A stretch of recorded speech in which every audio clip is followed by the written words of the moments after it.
성경을 읽을 때마다 하나님께서 주시는 은혜가 있습니다. 오랜 시간 성경을 읽었지만 읽을 때마다 새로운 말씀을 만나게 된다는 겁니다. 성경 모두 66권입니다. 분량이 많지만 성경이 처음인 창세기로부터 마지막 요한계시록까지 몇 번 읽으면 무슨 내용이 있는지 거의 알게 됩니다. 무엇을 말하는지 거의 알게 되고, 그리고 지금 읽고 있는 말씀 뒤에는 어떤 말씀이 오는지 대략 짐작하게 됩니다. 그런데도 성경을 읽을 때마다 새로운 말씀을 만나게 됩니다. 이런 말씀도 있었나 하는 그런 말씀을 만나게 됩니다. 성경을 읽을 때마다 하나님께서 주시는 또 하나의 은혜가 있는데, 이미 알고 있다고 생각했던 말씀 속에서 하나님께서 예비하신 은혜를 만나게 된다는 겁니다. 우리가 함께 읽은 빌립보서 4장 6절과 7절이 그런 말씀 가운데 하나입니다. 빌립보서 4장 6절과 7절은 잘 알고 있습니다. 성경을 보지 않고도 외울 정도로 잘 알고 있습니다. 빌립보서 4장 6절과 7절이 무엇을 말씀하는지도 잘 알고 있고요. 왜 기도하라고 말씀하셨는지 이유도 알고 있습니다. 기도하는 자에게 주시는 하나님의 은혜가 무엇인지도 잘 알고 있습니다. 말씀대로 기도했을 때 하나님께서 주시는 평안을 경험해 보았습니다. 그래서 염려하고 걱정하는 분들을 만날 때마다 하나님께 맡기라고 권면합니다. 제 자신이 이미 경험했기 때문에 자신 있게 염려하지 말고 하나님께 다 맡기라고 권면을 합니다. 이 정도면 빌립보서 4장 6절과 7절을 아주 잘 알고 있는 겁니다. 무슨 내용인지 지식으로도 알고 있고요. 말씀대로 기도했을 때 주시는 은혜도 체험했습니다. 그러니 더 이상 빌립보서 4장 6절을 통해서 얻을 수 있는 건 없다고 여겨집니다. 하지만 다시 빌립보서 4장 6절과 7절을 읽었을 때 이런 제 생각이 얼마나 짧고 어리석었는지를 깨닫게 되었습니다. 이미 알고 있다고 여겼고 이미 체험했다고 여겼으니 다 알고 있다고 여겼던 그 말씀 속에서 오랫동안 숨겨졌던 보물을 만났기 때문입니다. 오렌지를 보면 껍질이 샛노랗습니다. 오렌지의 껍질만 보고 있을 때는 껍질이 얼마나 두꺼운지 모릅니다. 껍질이 어떤 느낌인지도 모릅니다. 껍질 속에 무엇이 있다는 생각도 못합니다.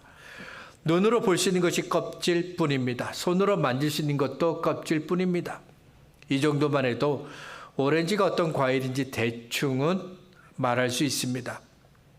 하지만 오렌지의 껍질을 벗기고 그 안에 있는 것을 눈으로 보고 손으로 만져보면 지금까지 알고 있던 것이 얼마나 보잘것없었는지를 깨닫게 됩니다. 입으로 먹어보면 더 놀라운 경험을 하게 됩니다.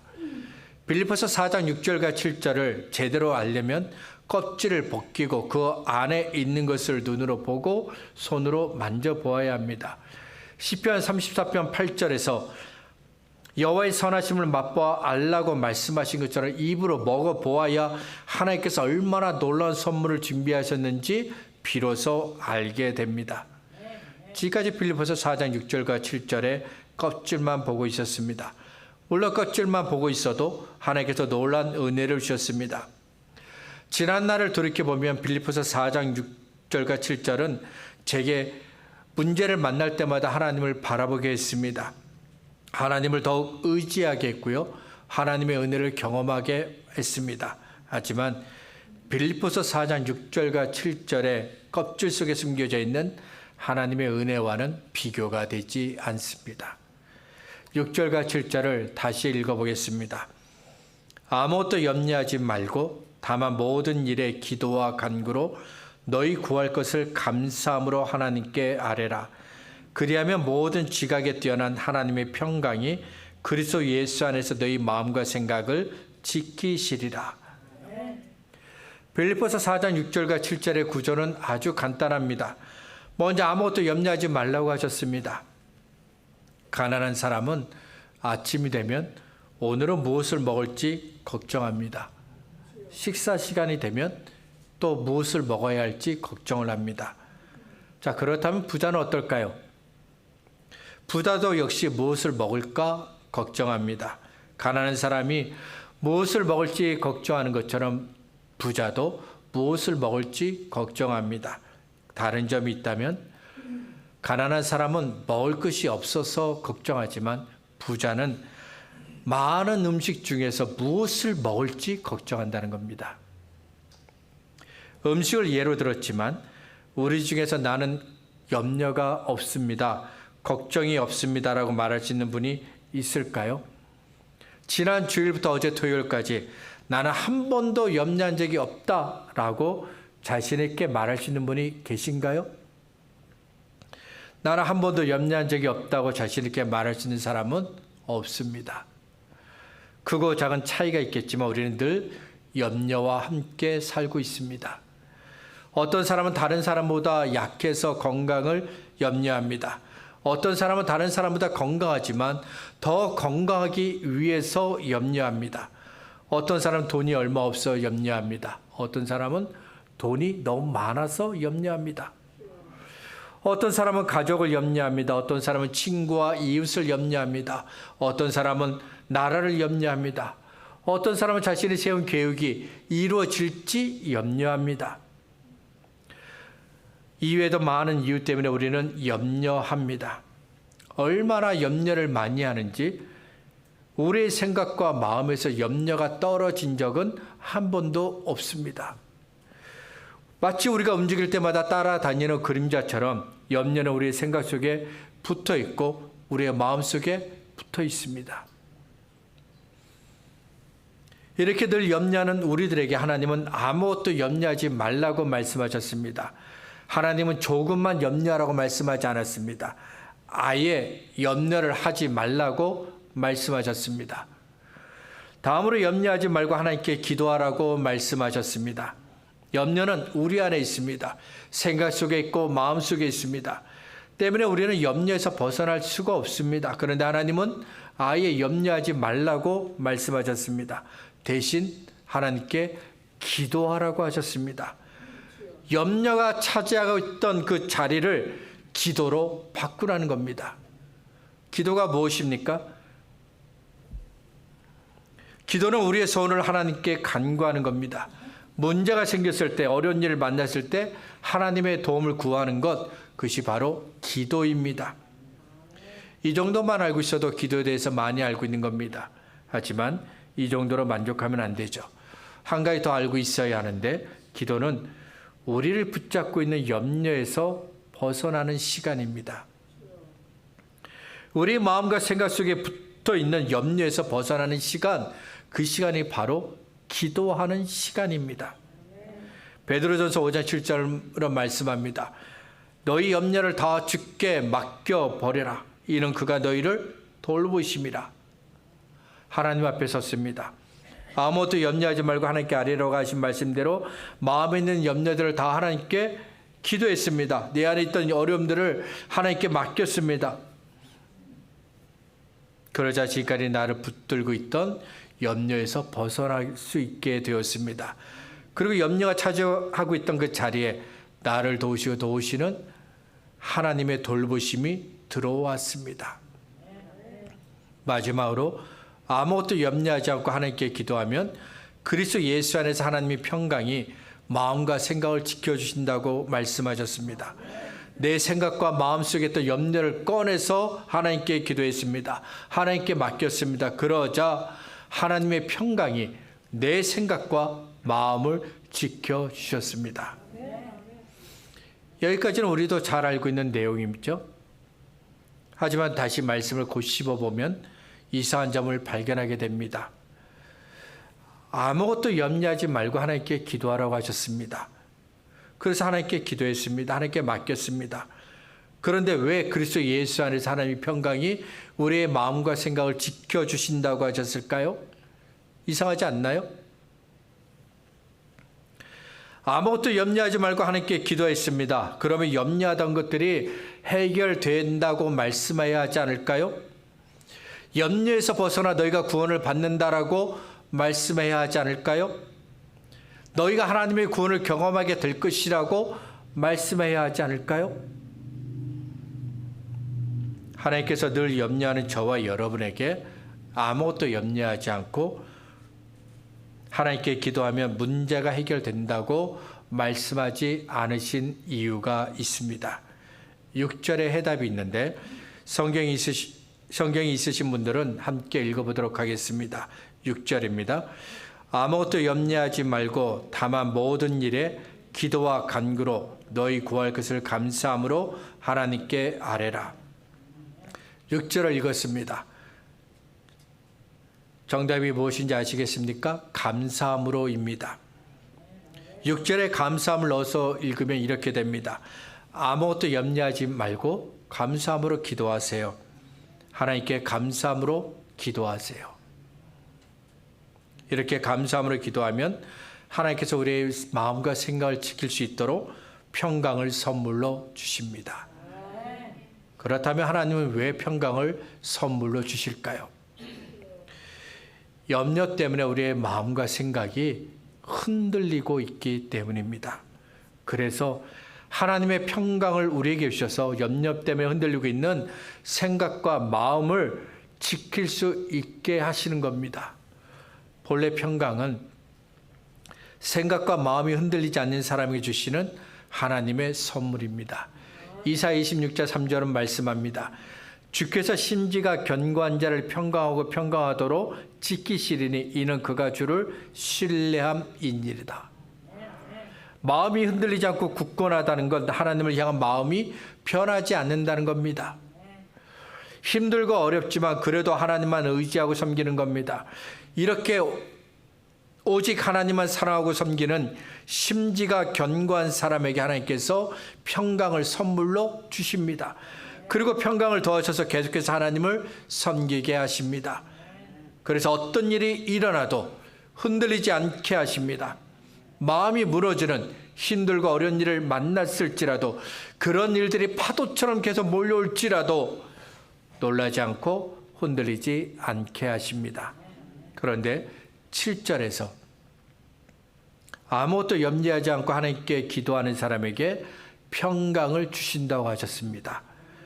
염려한다는 건 심지가 마음이 견고하지 않은 겁니다. 마음이 흔들리고 있는 겁니다. 하나님만 바라보지 못하고 있는 것이고 하나님을 전적으로 신뢰하고 의지하지 못하고 있는 것입니다. 그래서 하나님께서 아무것도 염려하지 않고 기도하는 사람에게 평강을 선물로 주시는 겁니다. 염려 때문에 다시는 흔들리지 말라고, 염려 때문에 다시는 흔들리지 말라고 하나님의 평강을 선물로 주시는 겁니다. 그렇다면 감사함으로 기도하라고 말씀하신 이유는 무엇일까요? 몸이 좀 이상합니다. 그래서 병원에 갔더니 암에 걸렸다고 진단을 받았습니다. 의술이 많이 발전했지만 아직도 암은 치료가 어렵습니다. 그런데도 병원을 나오면서 하나님, 암에 걸려서 감사합니다. 이렇게 기도할 수 있나요? 지갑을 잃어버렸습니다. 지갑 안에 돈은 얼마 없습니다. 하지만 신용카드를 잃어버리면 어려움을 겪게 됩니다. 운전면허증을 잃어버리면 문제가 생깁니다.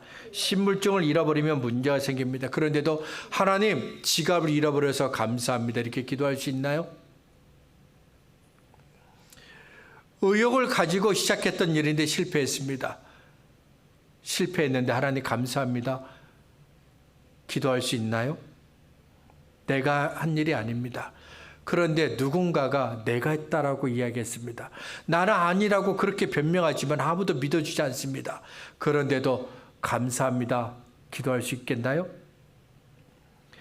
자동차를 운전하고 있습니다. 근데 갑자기 옆에다 자동차가 쑥 들어오더니 사고가 났습니다. 자동차가 찌그러졌고 나도 다쳤습니다. 이런 경우에도 감사하다고 기도할 수 있겠나요? 빌립보서 4장 6절과 7절은 우리가 절대로 감사할 수 없는 상황이지만 그래도 감사를 담아 기도하라고 말씀합니다. 두 가지 이유 때문입니다. 첫 번째 이유는 내가 염려하는 모든 일들이 하나님의 다스리심을 받고 있기 때문입니다. 내게 일어나고 있는 일들은 모두 하나님의 다스리심을 받고 있습니다. 이 말은 내게 일어난 일들 중에서 하나님과 상관없이 일어난 일은 단 하나도 없다는 겁니다. 머리 아프게 하는 고민이 있습니다. 마음을 답답하게 하고 무겁게 하는 어려운 일이 생겼습니다. 감기에 걸렸습니다. 코로나에 걸렸습니다. 암에 걸렸습니다. 심장이 약합니다. 관절에 문제가 있어서 걷고 일어나고 일하는 것이 어렵습니다. 친했던 사람과의 관계가 깨졌습니다. 자동차 사고를 당했습니다. 이런 일들 가운데 하나님께서 모르시는 일이 있을까요? 하나님과 상관없이 이런 일들이 일어났을까요? 단 하나도 하나님과 상관없이 일어날 수가 없습니다. 아무리 작은 일일지라도 다 하나님께서 아시고 다스리십니다. 하나님과 상관없이 일어난 일은 하나도 없다고 했습니다. 최근에 제가 이 사실을 다시 깨닫게 되었는데 그 순간 말로는 표현할 수 없는 큰 기쁨을 느꼈습니다. 왜냐하면 저를 힘들게 하는 고민, 문제들이 하나님과 상관없이 일어난 일이 아니라는 것을 알았기 때문입니다. 갑작스럽게 일어난 그 문제들도 나를 넘어지게 할 때가 있지만 그 문제들 역시 하나님의 다스리심 가운데 일어났다는 걸 알았기 때문입니다. 내가 염려하는 모든 일들이 다 하나님의 다스리심을 받고 있습니다. 하나님은 다 알고 계십니다. 저와 여러분의 문제를 가지고 하나님께 기도할 때마다 이 사실을 알아야 합니다. 우리는 하나님께서 우리의 삶을 인도하신다고 믿고 있습니다. 그렇다면 우리가 살아가면서 경험하는 모든 일들도 하나님께서 다스리신다는 사실을 믿어야 합니다. 우리를 힘들게 하는 건강, 하나님께서 다스리고 계십니다. 우리를 힘들게 하는 문제, 하나님의 다스리심 가운데 있습니다. 우리의 자녀의 문제, 하나님이 다스리시고 계십니다. 욥을 생각하면 됩니다. 욥에게 어떤 일이 일어났나요? 자녀들이 죽었습니다. 도둑과 강도들이 몰려와 재산을 다 빼앗아 갔습니다. 몸에 질병이 생겼습니다. 이런 욥을 보고 아내는 하나님을 욕하고 죽으라고 말했습니다.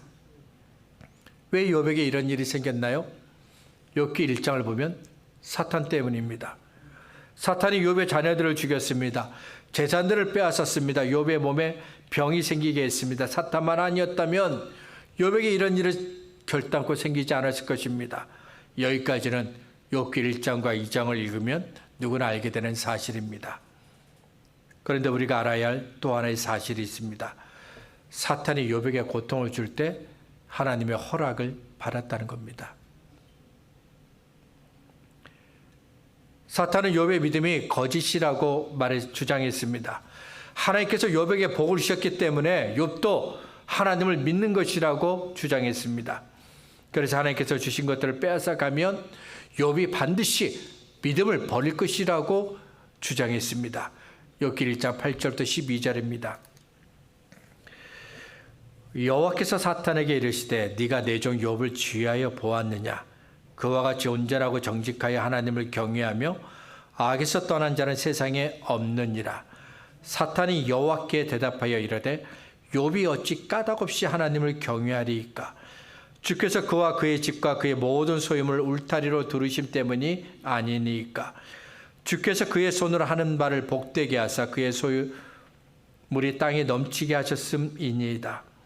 이제 주의 손을 펴서 그의 모든 소유물을 치소서. 그리하시면 틀림없이 주를 향하여 욕하지 않겠나이까?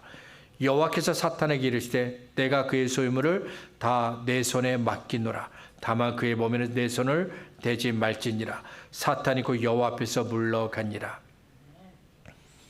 하나님께서 사탄에게 네 말대로 한번 해보라고 하셨습니다. 잠시 후 하나님의 허락을 받은 사탄이 나가서 욥이 가진 것들을 빼앗고 욥을 아프게 했습니다.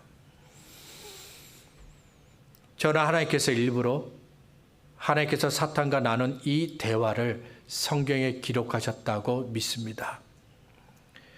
디모데후서 3장 16절과 17절에서 말씀하고 있는 대로 하나님께서 저와 여러분을 교훈하고 바르게 하고 의로 교육하기 위해서 이 말씀을, 이 대화를 성경에 기록했다고 생각합니다.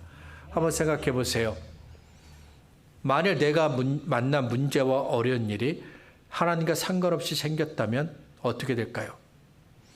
어떤 일은 하나님과 상관이 있는데 어떤 일은 하나님과 상관이 없습니다. 그러면 무슨 생각이 들까요? 하나님이 내 생활 전부를 다스리고 있는 건 아니구나 생각하게 될 겁니다. 그리고 하나님을 믿고 신뢰하고 의지해야 할 이유가 없다고 생각하게 될 겁니다. 그런데 욥기 1장은 통해서 우리를 괴롭히고 힘들게 하는 사단일지라도 하나님의 허락을 받아야 한다는 사실을 배웠습니다. 알게 되었습니다. 내게 일어나는 모든 일들이 다 하나님의 다스리심을 받고 있다는 것을 사실을 알게 되었습니다. 그러면 무슨 생각이 드나요? 나의 모든 것들이 다 하나님의 손 안에 있다는 것을 알게 됩니다. 하나님의 손 안에 내 모든 것들이 다 있습니다. 그러면 이것을 알게 되면 마침내 다윗처럼 말하게 됩니다. 시편 139편 1절부터 10절입니다. 여호와여 주께서 나를 살펴보셨으므로 나를 아시나이다.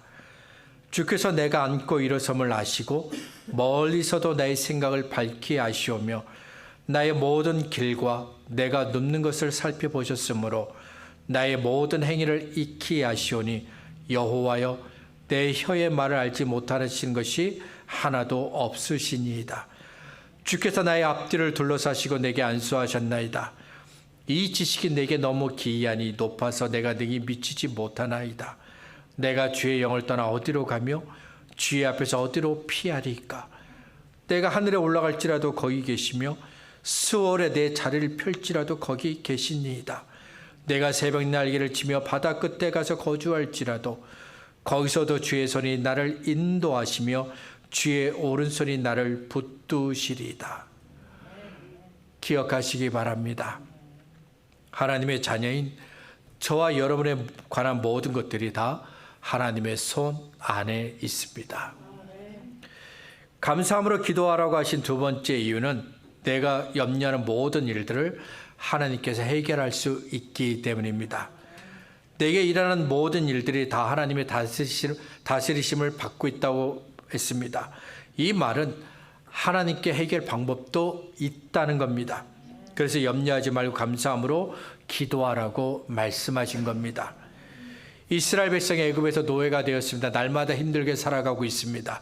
이런 이스라엘의 어려움을 하나님께서 아셨습니다. 그리고 이스라엘을 구원할 방법도 하나님께서 가지고 계셨습니다.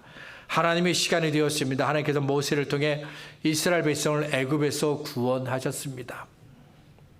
아담이 범죄했습니다. 그 결과 모든 사람이 다 죄인이 되었습니다. 죄가 우리의 삶을 괴롭힙니다. 죄 때문에 하나님께로 가까이 갈 수도 없게 되었습니다.